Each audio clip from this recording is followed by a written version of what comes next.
à toutes et à tous et bienvenue sur la chaîne YouTube Ronan au théâtre. Pour cette nouvelle vidéo, je vous emmène avec moi pendant 3 jours à Marseille au festival Actoral. J'aurais évidemment préféré y aller dans de meilleures conditions, puisque là, comme vous le savez, tous les restaurants et bars sont fermés à Marseille, mais les théâtres restent ouverts. Je vous en dis un peu plus sur le programme dès qu'on arrive à Marseille.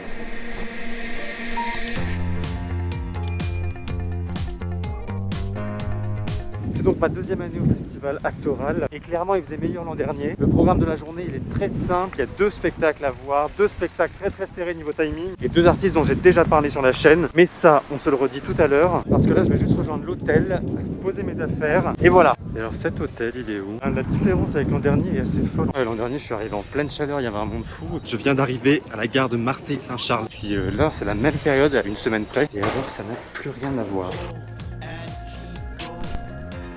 Oh.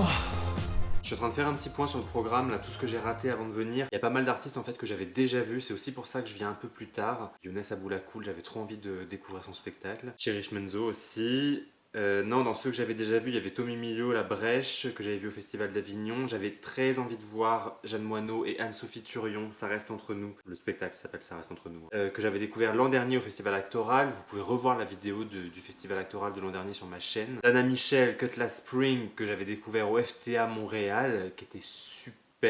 Philippe Ken, Femme Fatale, pareil, déjà vu, il y a aussi une vidéo sur le sujet. Bon, en fait, il y a pas mal de trucs dans la première partie d'exploitation. J'avais déjà fait des spectacles, non, des vidéos. Moi, je fais des vidéos, eux, ils font des spectacles. Mais j'ai mal dormi cette nuit. Plus le train, ça me stresse. Les gens, ils mangent leur sandwich sans masque. Du coup, ça fait des postillons partout. C'est choper le Covid avec vos conneries. Et Noé Soulier Performing Art. Alors, c'était une version différente, là, qui a été créée pour le Mucem. Mais moi, je l'avais vu au Centre Pompidou avec des œuvres du Centre Pompidou. Pareil, il y a une vidéo. Et je crois même que c'était la première vidéo de 2017. Waouh! Ouais, septembre 2017. Donc direction le théâtre des Bernardines pour aller voir B.R.L.F de Simon Sean. Ça vous dit quelque chose? Eh ben j'espère bien parce qu'on en a parlé pendant le confinement puisque Simon Sean a adapté son spectacle sur Zoom. Vous savez, cette fameuse plateforme dont on a tant parlé pendant le confinement où on a fait tout un tas de visios à 40, 90, 200 personnes. Et B.R.L.F dans la version en ligne, j'avais non seulement aimé le dispositif, c'est pas où. Mais j'avais surtout aimé la pièce, le projet de cet homme qui achète une enveloppe corporelle numérique en ligne et qui se retrouve avec une identité qu'il ne connaît pas et finalement il veut retrouver à qui appartient ce corps. Il veut l'autorisation d'emprunter ce corps numériquement et il veut voir ce que ça fait de se retrouver dans le corps de cette femme. Et puis quand on a acheté ce corps numérique, cette identité numérique, déjà ça pose la question de l'identité évidemment. Est-ce qu'on peut en faire ce qu'on veut? Est-ce qu'on peut posséder le corps de quelqu'un numériquement sans que cette personne le sache? C'est toutes les questions que Simon Sean se pose sur scène et je suis du coup ravi de voir la version scénique de ce spectacle et c'est maintenant. Je suis arrivé totalement en avance puisque je n'avais pas capté que j'habitais à 4 minutes à pied du théâtre. Et j'allume la caméra en fait là parce que je suis en train de lire la critique de Vincent Bouquet sur Mes frères de Pascal Rambert à La Colline. Pascal Rambert, moi j'avais un peu abandonné depuis l'actrice. Là je m'étais dit bon stop, j'y arriverai plus. J'étais ravi de ne pas aller dans la cour d'honneur voir architecture. Et alors là, il est en train de me foutre le doute parce que ce qu'il dit est assez intéressant en fait. Donc je suis presque en train d'avoir envie de réessayer du Pascal Rambert là. On en est là. Spectacle terminé, c'est hyper bizarre de le voir sur scène. Il y a évidemment des grands moments qui n'étaient pas dans la version confinée que j'avais vue, notamment des moments de danse et des moments de corps sur scène, des moments de présence scénique. Je suis toujours aussi fasciné par ce spectacle, je crois qu'il faut que j'y aille, mais on en reparle très bientôt. Là on va voir Big Sisters de Steven Michel et Théo Mercier. C'est au Ballet National de Marseille. On chope un taxi parce que c'est à 20 minutes de taxi d'ici et le spectacle est dans 30 minutes. J'ai rien lu dessus encore, soirée thématique. On vient de voir Simon Sean qui entre dans un corps féminin virtuel et là on va à un spectacle de danse créé par 2 hommes sur le féminin, on va voir ça.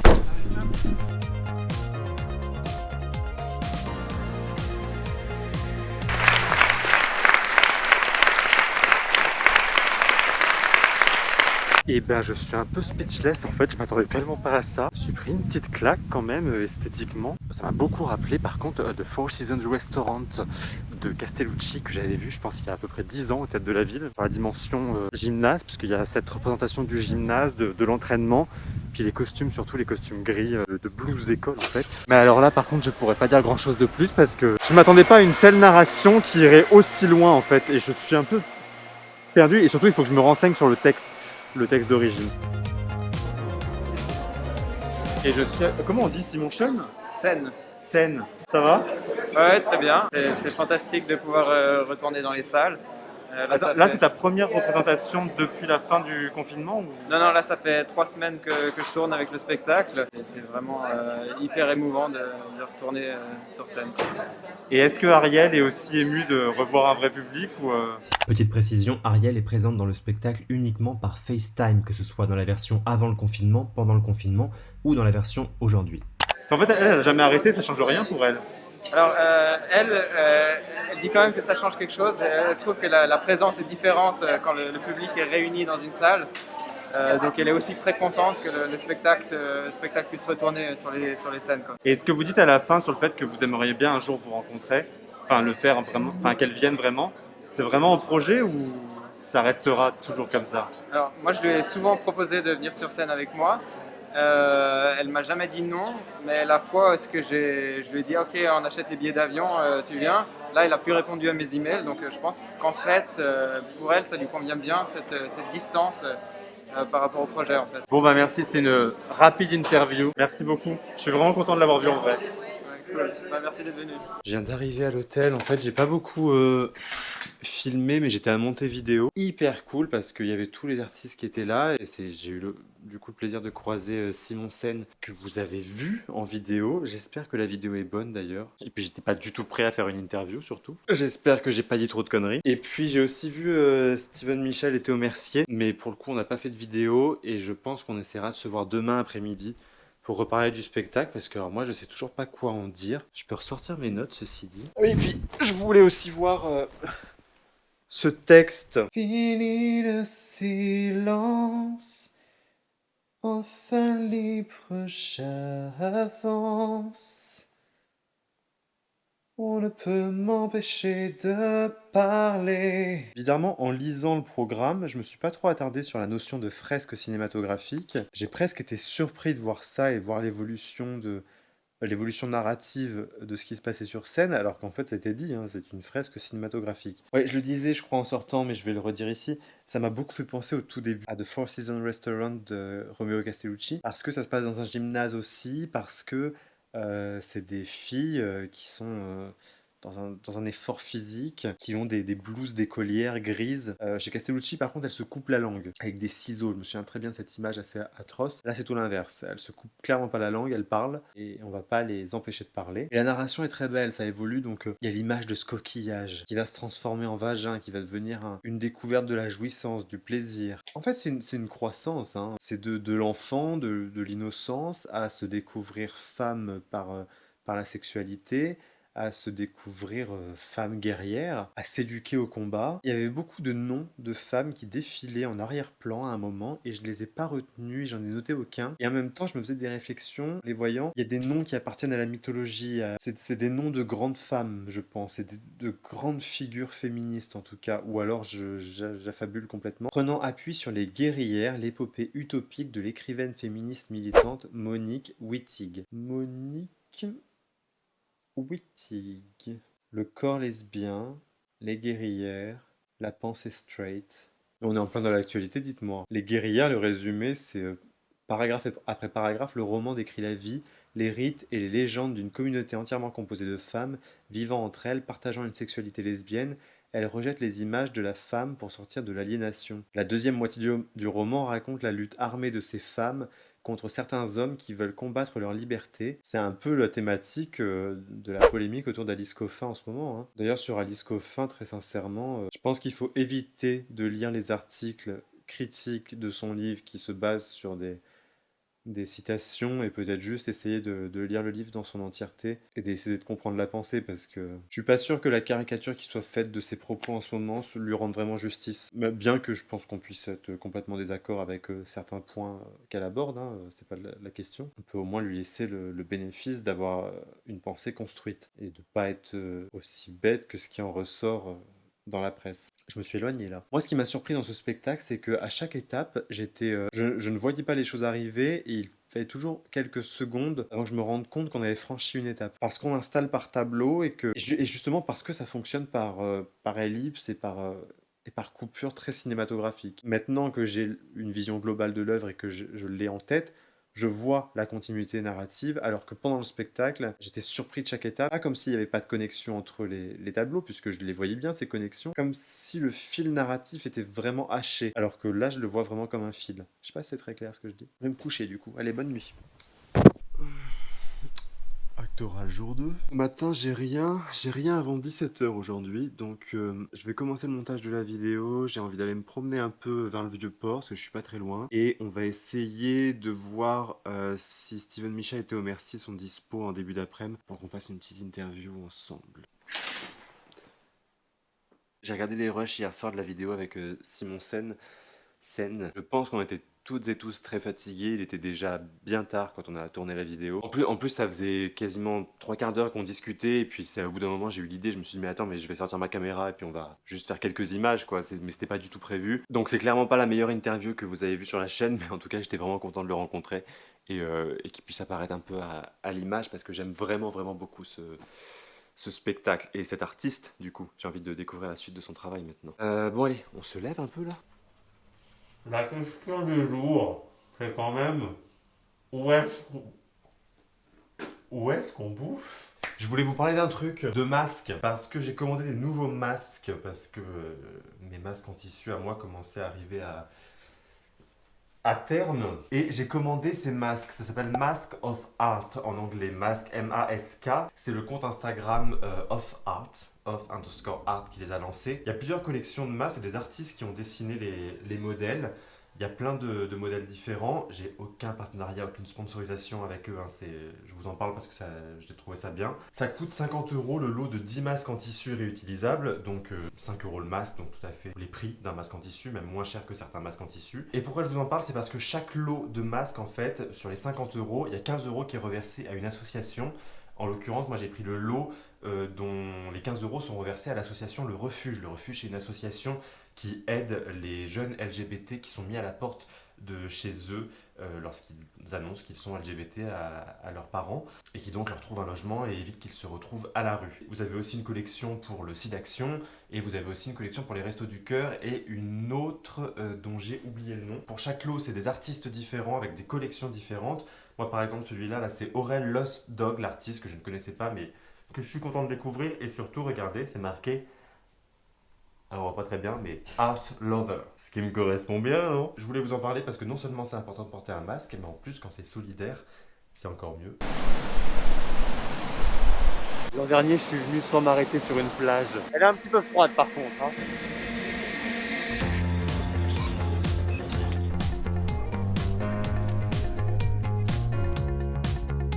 Et maintenant, direction la friche de la Belle de Mai, ou plus exactement la Seine 44, pour aller voir le spectacle de Lys Santoro et Pierre Godard qui s'appelle Stéréo. Et si j'ai bien compris, le spectacle est basé autour d'un prélèvement numérique qui est fait dans le réel. Donc là, c'est un fragment vidéo. Tout le spectacle est construit autour de ça, où cette image numérique va être décomposée, désarticulée, modifiée, transformée, enfin voilà. Et on est un peu sur une thématique avec le spectacle de Simon Sen hier, qui abordait aussi finalement cette question de qu'est-ce qu'on fait d'un prélèvement numérique. Lui, c'était le prélèvement d'une image corporelle, et que le numérique permettait de transformer à l'infini, d'en faire ce qu'on voulait. Et donc là, je pense qu'on va aussi être sur le champ des possibles qu'offre le numérique par rapport au réel.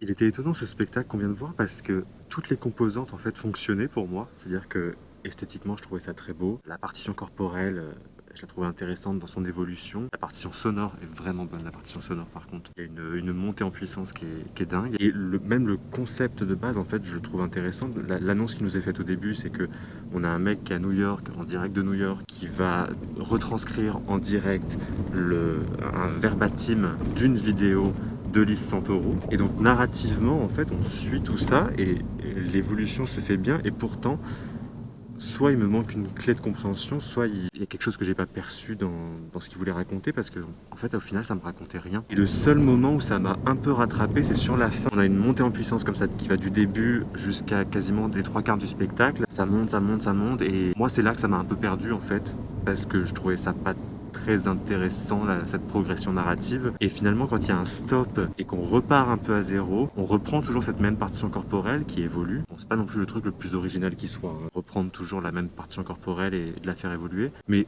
ça marchait. Et là par contre elle la reprend et il y a un état de souffrance à ce moment-là dans son jeu, dans son regard. Et je crois que c'est vraiment le moment du spectacle où vraiment ça m'a rattrapé. Et si on était resté juste sur une évolution progressive, je pense que j'aurais vraiment décroché jusqu'à la fin. Et par contre, qu'est-ce qu'elle ressemble à Bernadette Peters, c'est pas possible.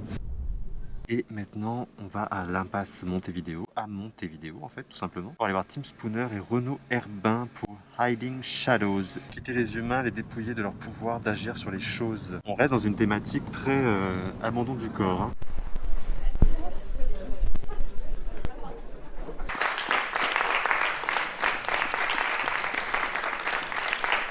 Waouh, quel drôle de moment suspendu.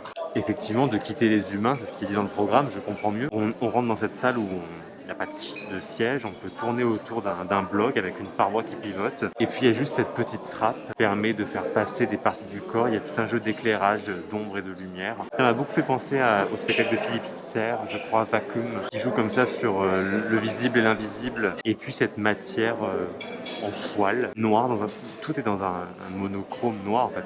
Je sais même pas si on dit monochrome pour du noir. Et une étrangérification de la perception qu'on a de ce corps humain. J'avais pas lu, mais en fait effectivement ils sont marionnettistes et il y a tout un jeu comme ça avec ces créatures qui sont pas vraiment des créatures puisqu'elles sont ni anthropomorphiques, elles sont pas zoomorphiques non plus et en même temps un peu. La seule chose que je comprends pas finalement dans leur note d'intention, c'est ce côté propose de quitter les humains, de les dépouiller de leur pouvoir d'agir sur les choses. Et je trouve pas que ce personnage qui soit en scène, ce performeur, perde sa capacité d'agir sur les choses. Au contraire, même s'il se laisse transporter par la synergie de cette porte qui tourne, c'est quand même lui qui la contrôle, c'est quand même lui qui la met en mouvement. Et c'est lui qui manipule aussi les objets marionnettiques. Mais c'était très beau, c'était très très beau. Ça vous laisse dans un moment de suspension comme ça, qu'on aime beaucoup.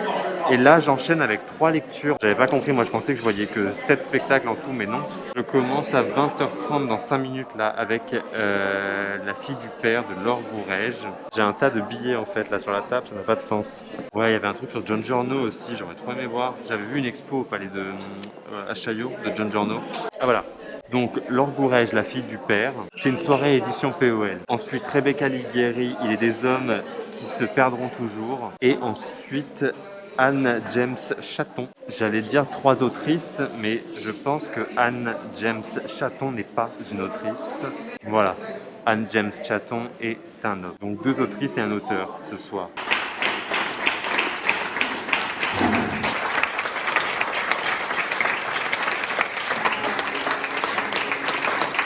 Je suis lessivé. J'avoue que là, les 3 lectures à la suite, autant les 2 premières faisaient 30 minutes, donc ça allait, mais la dernière faisait quasiment 1 heure. Et la dernière, en fait, était hyper intéressante. Le sujet, un vie et mort de l'homme qui tua John F. Kennedy. Mais au niveau de la mise en espace, j'ai un peu décroché. Et puis surtout, c'était la fin la plus longue de l'histoire des fins. On comprenait que c'était la fin.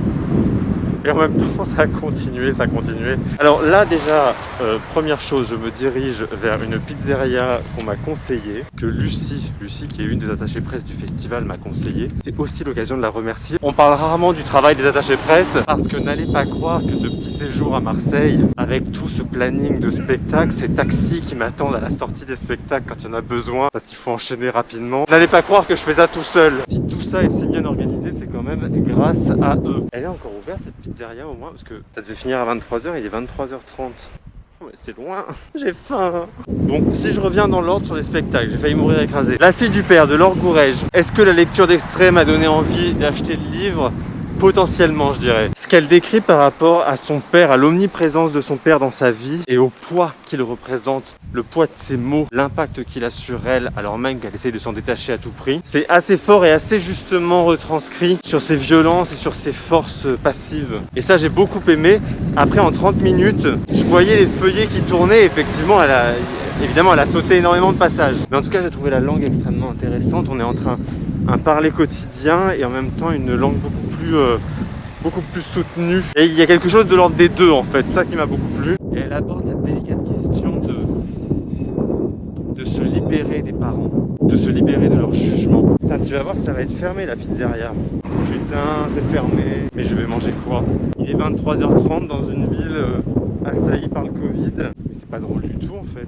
Un McDo pour acheter des frites. Je peux pas me résilier à un panini pas frais, ça c'est clair. Ah mais là, Oh putain, c'est ouvert. Marseille, un samedi soir, 23h30. T'as pas mangé. Ta seule option, c'est le McDo. Je suis désespéré. J'étais pris dans le débat Covid. Dans le débat Covid sur France 2 et sur notamment les restaurants fermés. Après avoir englouti mes frites McDonald's, donc La fille du père, je vous en ai parlé, il est des hommes qui se perdront toujours de Rebecca Ligieri. Alors elle a fait une lecture vraiment juste des 2 premiers chapitres. Il me semble avoir détecté 2 chapitres ou 3 peut-être. Et c'est vrai que clairement là, si j'avais été dans une énergie lectrice en ce moment, ce que je n'ai pas du tout, j'ai perdu l'envie de lire depuis le confinement. Je crois que j'aurais acheté son livre à la librairie en sortant, ce que je n'ai pas fait du coup parce que j'ai juste 80 bouquins qui m'attendent à la maison. Mais hyper intéressant la manière dont elle fait parler déjà des personnages qui sont loin d'elle. Le narrateur, il s'appelle Karel, un garçon des quartiers nord de Marseille, dans la cité Antonin Artaud, cité fictive. Un roman qui se confronte aux forces du mal, qui raconte l'enfance dévastée, l'injustice, le sida, la drogue, la violence dans une cité de Marseille. Ça a l'air hyper intéressant et du coup, les 30 minutes qu'on en a eu, j'ai trouvé ça vraiment captivant et toutes les références à la pop culture aussi qui sont très présentes dans le bouquin. Ah oui, parce que ça se passe à une époque aussi entre les années 80 et 2000, parce que Karel, quand il est gamin, il chante... comment ça s'appelle? Nuit, tu me fais peur, nuit, tu n'en finis pas, comme un voleur, il est parti... Comment elle s'appelle cette chanteuse? Elsa? Et puis, Vie et mort de l'homme qui tua John F. Kennedy. Je pense que c'est passionnant à lire, mais là, la lecture, ça marchait pas. Je voyais bien hein, la construction du texte et les enchaînements de situations, les phrases hyper courtes. Tu sens que c'est un roman vif et que tu as envie de te plonger dedans, mais non, pas en lecture. J'arrivais vraiment pas à m'accrocher. Et puis pour l'interview de Steven Michel et Théo Mercier que je vous avais promis, en fait on s'est croisés mais on n'a pas eu le temps de faire une vidéo. C'est pas grave, ça fera l'objet d'une autre vidéo un autre jour. Ah bah il est 1h. Et demain il y a 2 spectacles. Et après je prends le train à 19h. Bon allez, bonne nuit. Marseille jour 3, je n'ai rien filmé ce matin parce que je me suis levé hyper tard, il fallait que je rende la chambre à 11h et donc j'étais un peu à la bourre. Je me suis dit que comme il était 11h30 actuellement et que mon premier spectacle était à 15h à la Friche, eh ben j'allais en profiter pour venir enfin découvrir le Palais Longchamp, peut-être éventuellement aller au musée des Beaux-Arts. Le seul truc c'est que je suis un peu chargé. Alors musée des Beaux-Arts, c'est par où?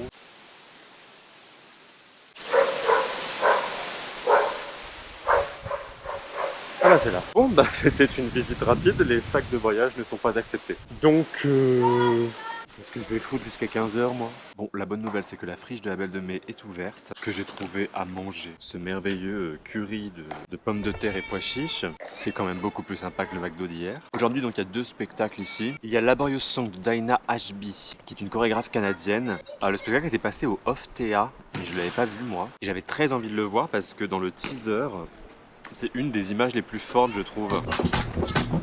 Ça dure 1 seconde et tout de suite, tu te dis waouh, c'est quoi ce truc? Ça, c'est à 15h30, donc dans 3 heures, largement le temps. Je vais essayer de faire un peu de montage entre temps parce que la vidéo sortira jamais lundi si je commence pas maintenant. Et à 17h, c'est Through the Grap Wine de Alexander Van Ton Hout. Et Alexander Van Ton Hout, mine de rien, c'est le 3e spectacle que je vois de lui puisque je l'avais vu dans les Sujets à vif au Festival d'Avignon. Je l'avais vu aussi au Festival Cirque à Poil à Rouen dans un spectacle qui s'appelait... Haha, je ne sais plus. En fait, c'est une journée à poil, je crois. Ça faisait longtemps qu'on n'avait pas fait de journée à poil sur cette chaîne. Et je suis même pas tout nu pour en parler. Ouais, je pense que ça va être très beau. J'ai trouvé un spot un peu plus calme pour pouvoir travailler un peu sur la vidéo parce que j'ai oublié mes écouteurs. Donc du coup, je ne vais pas pouvoir faire le montage de cette vidéo dans le train. Et il faut que je la sorte lundi à 19h. Donc ça va être chaud lundi toute la journée pour faire ce montage. J'adore, ce lieu est vraiment incroyable. Je vous montre quand même rapidement. Bon là, c'est le petit spot que je me suis trouvé. Et là, il y a plein de recoins, plein de trucs. C'est un peu comme un 104, mais un petit peu plus route. Donc c'est parti pour Laborious Song de Diana Ashby. Planté tout à l'heure, en fait c'est performé par Benjamin Camino, c'est pas du tout elle qui danse. On va explorer la question du genre, le corps dégenré. Ah, je vois ma petite frayeur d'hier, un leitmotiv récurrent et progressif. C'est exactement ce que j'ai dit du spectacle d'hier, donc on va voir si c'est quand même un peu différent. C'est par où? C'est dans quelle salle? Parce qu'il y a max de salles en fait ici. On prend notre contre-pied.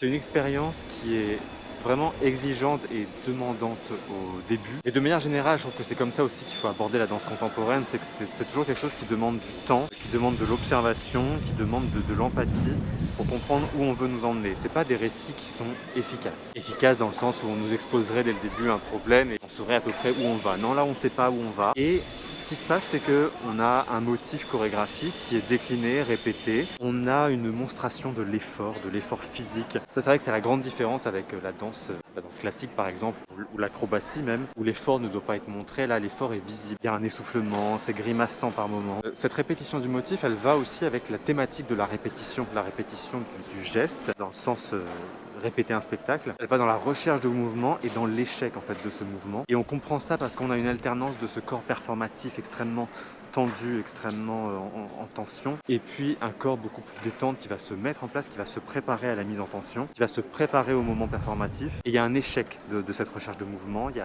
y a un échec de l'accomplissement chorégraphique, il y a littéralement de la chute en fait. C'est un corps qui chute, qui se relève à chaque fois, jusqu'à dans l'évolution dramatique jusqu'à ce que le corps ne se relève plus. Et là, c'est accentué par cette pluie qui tombe. Et on a ce corps nu qui se débat sous cette pluie. Toute cette attente qu'on a eue pendant presque 45 minutes, 50 minutes. C'est vrai qu'on ne sait pas trop où on va et parfois on peut décrocher, on peut se perdre. Cette attente, elle est là aussi pour contraster avec ce final qui est vraiment... t'as la souffrance du corps, t'as la souffrance dans ses yeux, t'as presque les larmes aux yeux en fait, tellement c'est un moment beau et d'empathie totale avec ce corps que tu viens de voir s'exercer pendant 50 minutes, ce corps nu qui amplifie aussi je pense le truc. Et là on enchaîne avec Alexander Van Toornhout qui est en duo, je vous l'ai déjà dit tout à l'heure. Ah bah j'ai rien noté.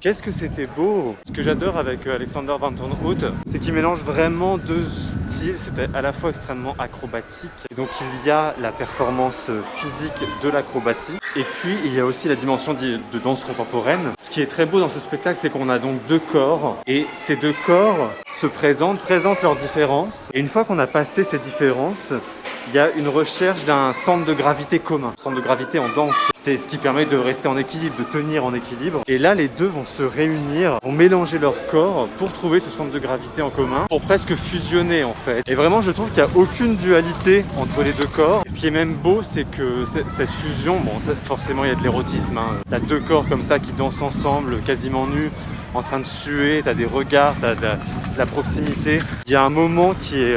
extrêmement beau, qui est vraiment plein de tendresse je trouve. C'est ils s'allongent et puis ils recherchent une position à deux en fait, côte à côte. Ils sont en cuillère en fait au sol. Et puis je trouve que Alexander Van Toornhout, j'adore parce qu'il a un regard extrêmement étonné en permanence et il a des cheveux. Ah oui, ça quand même faut le dire, parce qu'on l'a connu chauve et sans barbe et quasiment imberbe. Puis là on retrouve un mec barbu avec des cheveux. Donc vraiment ce duo, il trouve vraiment son équilibre à la fois dans l'acrobatie, à la fois dans la danse et à la fois dans cette narration de cette rencontre entre deux êtres. Je suis vraiment content de finir sur ce spectacle et même sur cette journée en fait à la friche. Et là, le taxi doit arriver dans moins d'1 minute pour aller à la gare et on repart direct. Ça aura été un petit marathon ces 3 jours à Actoral. J'ai encore très peu avancé sur le montage de la vidéo. Elle doit sortir dans moins de 24 heures maintenant. C'est la fin de cette vidéo. J'espère que ça vous a plu. J'espère que ça vous aura donné envie de venir à Actoral la saison prochaine en 2021. Jusque là, ça commence à être un peu tard. Hein, le festival touche à sa fin. N'oubliez pas, si vous avez aimé, de partager cette vidéo et de donner un pouce bleu.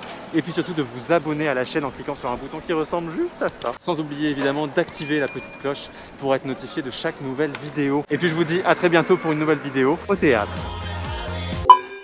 Je viens d'arriver à l'hôtel, donc sans surprise évidemment il n'y a pas de restaurant ouvert à Marseille, ça je le savais. Donc je suis allé m'acheter cette petite salade chez Naturalia, très sympa. Sauf que je pensais la manger avec une cuillère à l'hôtel, mais il n'y a que des touillettes. J'ai retenu ce petit tuto qui avait été partagé par Denitse, la youtubeuse Denitse, pour fabriquer une cuillère quand t'as pas de couvert avec ta tasse de café. Je crois que dans la vidéo elle disait non mais ça n'arrive jamais dans la vie que tu te retrouves à ce point en dèche. Et ben chi, c'est mon cas.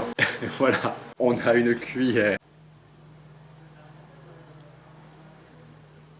Écoutez, c'est pas terrible mais c'est mieux que rien.